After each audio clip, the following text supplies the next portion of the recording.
This is a glorious day. 28 years later, the long-awaited third installment has, as I expected, exceeded all expectations. It has the atmospheric, visually compelling quality, made the original so amazing, and not really much in terms of negatives. Not a completely perfect movie, but I can't say I didn't love and get fully invested in every moment. The intro again sees everything going to shit. A relaxing evening watching Teletubbies takes a nasty turn, and we see we're once again at the beginning of the outbreak. We get a lot of kids being massacred, showing up the movie's no bullshit way, and more importantly, the sound and look of the original is again present. I don't think the second movie, 28 Weeks Later, really had that, at least not to the same extent. This one gives us disturbing imagery, the crazy tone right at the bat, and my only complaint, if any, would be how quick it is. It's mostly just him running away, which he does pretty easily. There's one other thing that happens, I don't really need to spoil that right now. But while I do like this intro, it is a bit non-consequential for this movie. We'll get back to that later. The main setting takes place in a secluded island. We have our community there. The only path in and out controlled by a high tide, meaning you can't always exit or enter, and it really does create a unique and memorable setting. The way they take the path in and out is visibly captivating, already feeling iconic despite being brand new, and as we know by now, it's qualities like this that define what this franchise is. As we watch our lead characters venture out, we again hear the poem boots that made the trailer so memorable, and while not quite as effective as in the trailer, it's still a real fitting addition. It adds so much, it's creepy, it's effective, and as somebody who isn't the biggest zombie movie fanatic, it lets you know it's not gonna be the average zombie movie. Don't get me wrong, I like zombie movies fine, I don't worship the idea like some people, but similar to 28 Days Later, it's not all there is to this. These zombies, or as they call them, infected, are some of the most unsettling as anything in the genre. We have a distorted movement, a creepy as hell sound, and while I won't get too much into the alpha,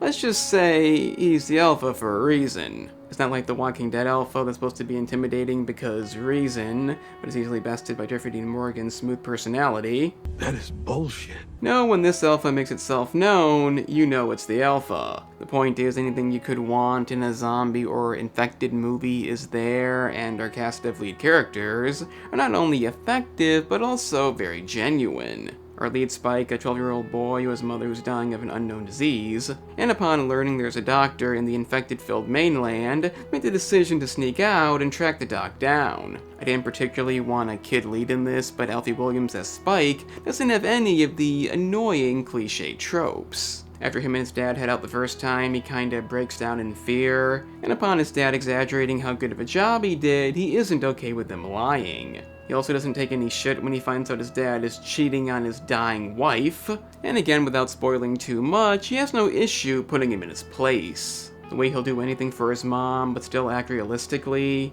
utilizing survival tropes, but still behaving like a 12-year-old would, not to mention great acting. He is by all means a solid kid lead. Isla, played by Jodie Comer, the sick mother, spends half the movie delusional, but she still puts in a great performance. Commonly mistaking Spike for her dad, but still knowing they're not in a safe place, it leads into a lot of emotionally compelling scenes. I'll admit it is a bit unrealistic that a boy and somebody in that state would make it through such a dangerous area. There are a few scenes that heavily rely on luck to get through, like the gas station, still a bit confused about that one. But I can overlook that, I mean, let's face it, it's a zombie apocalypse, we'd all be fucked. And if The Last of Us Season 2 can have literally zero logic, I think I can afford a bit of leeway here. The point is, the idea of somebody who's not completely with it is done brilliantly, and the whole thing makes for a compelling and unique narrative.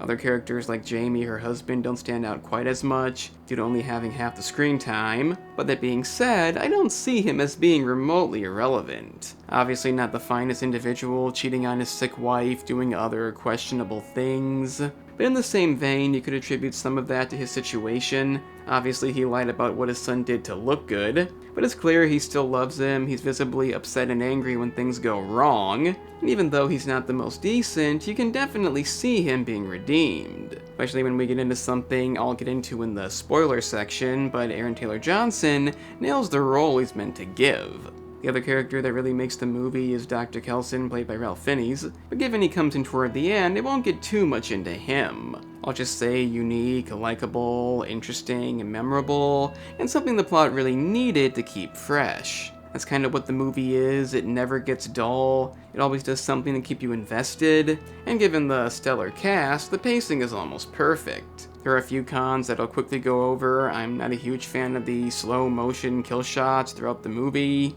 I don't think they're as prevalent toward the end, but why they're there, I don't know.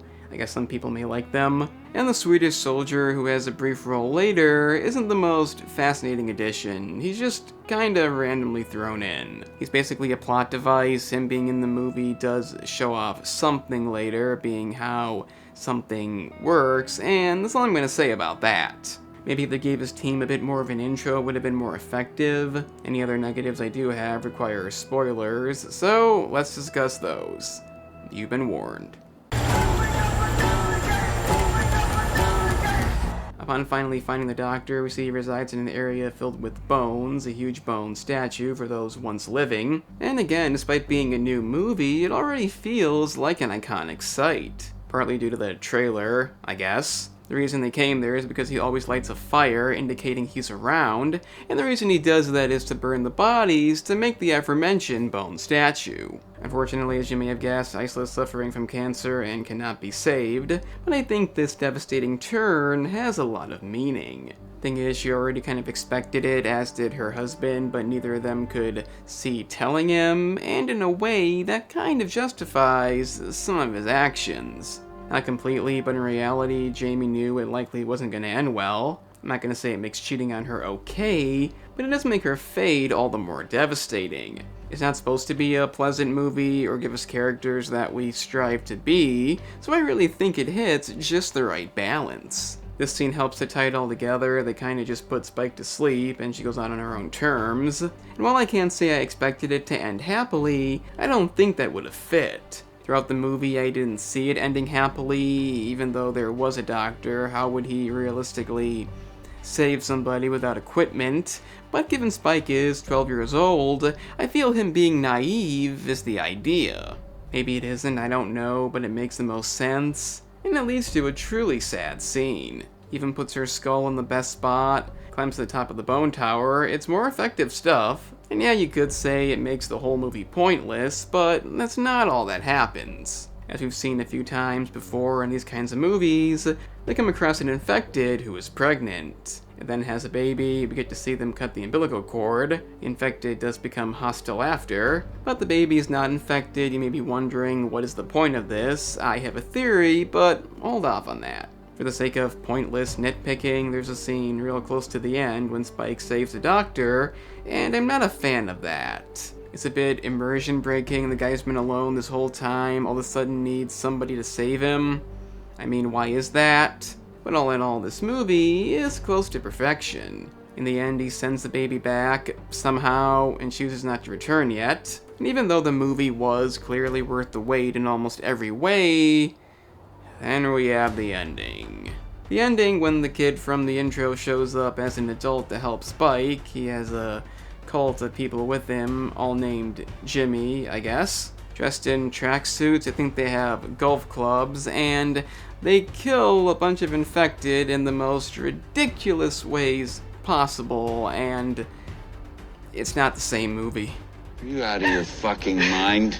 Obviously, the ending is completely absurd and does not remotely represent anything about this franchise. It's definitely a fun concept, but it does not fit in with this movie's tone, and I think I know why this is. As you may know, the next movie is not going to be directed by Danny Boyle, the original director. It's going to be directed by Nia DaCosta, who made this. I made a video in the past on why that's not a good idea, and while some said I was overreacting, I think we got an idea on what her movie might be. Ridiculous, stupid nonsense, fine, it's its own thing, but not a good way to end off this franchise. Seeing a bunch of infected being dispatched with ease completely takes away any kind of fear, and I think it's safe to say the Bone Temple will not compete with the masterpiece this movie is. If we get out of this, I'm gonna kill you! And as for that baby, I may have found out what the purpose is. Given it's female, perhaps the new movie cuts ahead in time a number of years, and that baby will grow into the perfect female lead, more important than Spike, and have no bad qualities, aside from a bit of self-doubt, that shouldn't be there because she is, in fact, perfect. Don't tell me it's implausible to think that might happen. It's only a theory. But I can't say I'm too excited for the follow-up. In any case, doesn't take away from how great this movie is, very little to dislike, so let me know what you think down in the comments. If you enjoyed the video, please share it. Remember to hit the like button and subscribe down below if you enjoyed. And the gaming channel has the same content, but with games. Link in the description. I'm the analyst, and remember kids, it's hard rain that's gonna fall.